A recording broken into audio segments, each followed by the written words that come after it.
What's up everyone, welcome back to our channel. In today's video you are going to see how to get TikTok dark mode on Android. So let's get right into it.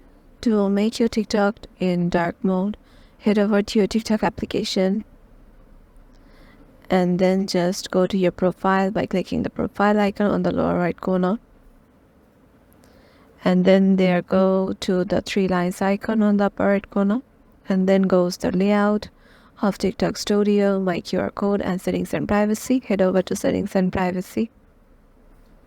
Scroll down until you see display option under content and display section.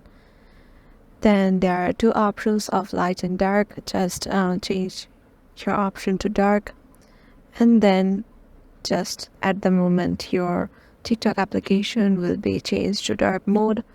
Or yeah, this is how you can do it too. Hope this video will help you out. Make sure to give it a thumbs up and subscribe to our channel, and we will see you in the next one.